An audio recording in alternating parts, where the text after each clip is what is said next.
Now everyone ready for understand this topic? Everyone please keep on your stage. Look at front and listen my all word carefully. चलिए हम आप सबके बीच आज बताने जा रहे हैं कि हम सब जो स्वतंत्रता दिवस मनाते हैं जिसको बोलते हैं इंग्लिश में इंडिपेंडेंस डे, और हम सब जो मनाते हैं रिपब्लिक डे जिसको हम लोग बोलते हैं गणतंत्र दिवस, हम बीच में आपको ये भी बताएंगे कि 15 अगस्त को झंडा कैसे फहराया जाता है और 26 जनवरी को झंडा किस प्रकार से लहराया जाता है और कौन फहराता है, राजपथ पे कब फहराया जाता है और रेड फोर्ट पे कब फहराया जाता है, ये हम बताएंगे। उससे पहले थोड़ी सी हम हिस्ट्री की तरफ चलते हैं और जानते हैं कि हमारा देश को आजादी आखिर मिला तो कैसे। देखिए 15 अगस्त बहुत करीब है, इसीलिए ये जानना आपके लिए बहुत इंपॉर्टेंट है। और अगर आपको स्कूल में मौका मिले भाषण देने का, स्पीच देने का, तो आप वहां पे जरूर इस चीज को बोल सकते हैं, ठीक है, कोई दिक्कत नहीं है। देखिए यहाँ पे लिखा हुआ है स्वतंत्रता दिवस, जिससे मैंने बताया है कि भारत में 15 अगस्त 1947 को ब्रिटिश शासन से आजादी प्राप्त हुआ था। ये सबको पता है कि हमारे देश पे अंग्रेजों का राज था जो खत्म हुआ 15 अगस्त 1947 को। तो हम लोग जो 15 अगस्त 1947 को आजादी प्राप्त किया था कि किससे प्राप्त किए थे? ब्रिटिश रूल से प्राप्त किए थे, ब्रिटिश शासन से स्वतंत्रता मिली थी। ब्रिटिश संसद का एक अधिनियम था जिसका नाम था इंडियन इंडिपेंडेंस एक्ट 1947। इसी के तहत हम सबको आजादी मिली थी। ब्रिटिश का एक अधिनियम था इंडियन इंडिपेंडेंस एक्ट 1947 और इसी के तहत हम सबको आजादी मिला था, मतलब है तो भारत को आजादी मिली थी। 15 अगस्त 1947 को भारत के साथ साथ पाकिस्तान का भी आजाद हुआ था, मतलब पाकिस्तान भी एक तरह से आजाद हुआ था। आपको पता ना चाहिए कि मोहम्मद अली जिन्ना जो थे वो हिंदुस्तान से अलग एक पाकिस्तान राष्ट्र की मांग किया था, ठीक है।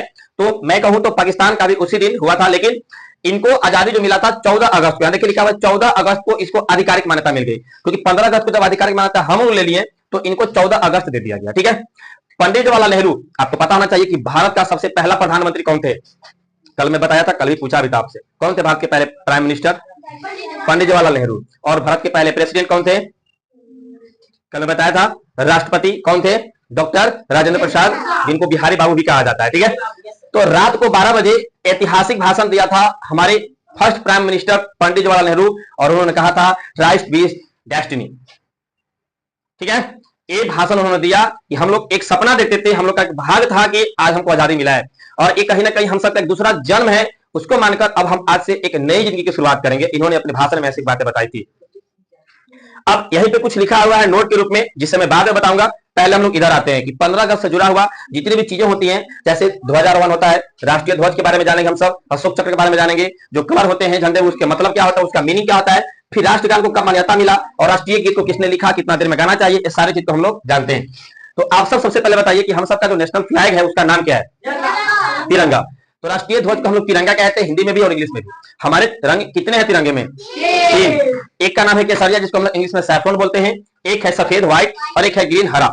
इस केसरिया रंग हम सबको क्या बताता है? हमारा जो झंडा का केसरिया रंग है वो क्या बताता है? कहता है साहस, करेज, एक त्याग, हम लोग पास सैक्रिफाइस होनी चाहिए। आप सब अपने राष्ट्र के प्रति क्या हमेशा तैयार रहते हो? पीछे हट सकते हो क्या कभी? नहीं ना, कभी नहीं। कभी हम सबको अपने राष्ट्र के प्रति पीछे नहीं हटनी चाहिए, हमेशा उसके लिए तैयार रहनी चाहिए।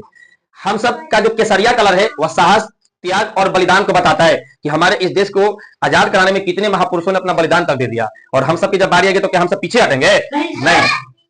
एक कलर होता है जिसका नाम होता है बीच में सफेद, जिसका मतलब होता है शांति और सच्चाई। हमारा जो कलर है तिरंगा का मिडिल पॉइंट का मिडिल पार्ट में जो सफेद है वो वही कहता है कि हमारे देश में शांति बनी रहनी चाहिए, हम सब एक सच्चाई के रास्ता को अपनाएंगे, हमारा सफेद हम सबको बताने का कोशिश करता है।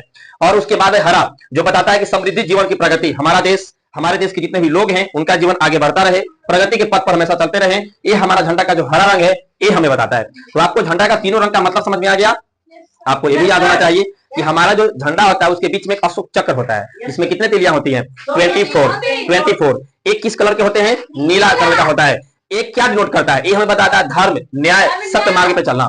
हमेशा सत्य मार्ग पर चला कीजिए, हार ही सही हो लेकिन चलेंगे तो सत्य के रास्ता पे चलेंगे। महात्मा गांधी ने भी यही कहा था। तिरंगा जो हम लोग फहराते हैं उस तिरंगा को बनाया किसने, उस तिरंगा को डिजाइन किसने दिया था? तो पिंगली वेंकैया, एक पिंगली वेंकैया नाम का इंसान था जिसने इस तिरंगा को डिजाइन दिया था, और उस तिरंगा को पसंद किया गया और संवैधानिक रूप से उसको ही मान लिया गया, ठीक है।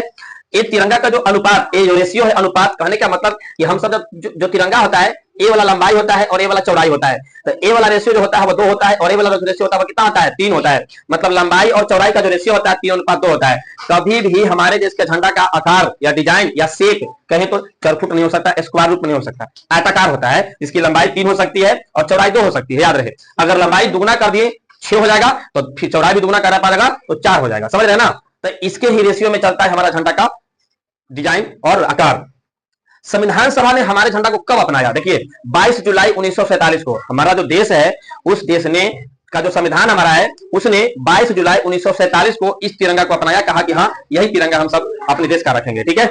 और आम जनता, देखिए अभी हम लोग जैसे देखते हो ना, अभी चलता है ना हर घर तिरंगा, कोई छत पे बांधे हुए है, कोई गाड़ी पे बांधे हुए है, कोई अपना गेट पे टांगे हुए है, तो कोई चक्का में लगाए हुए। एक कब से परमिशन मिला सरकार के द्वारा? तो 26 जनवरी 2002 से। इससे पहले आम जनता इस झंडा को घर पे नहीं बांध सकता था, जहां तक नहीं फहरा सकता था, बल्कि सिर्फ कार्यालय ऑफिसों पे ही फहराई जाती थी। लेकिन अब देखते हो हर घर झंडा, मतलब लोग घर पे भी बांधते हैं, गाड़ी पे भी बांधते हैं। ये परमिशन हम सबको कब से मिला? 26 जनवरी 2002 से।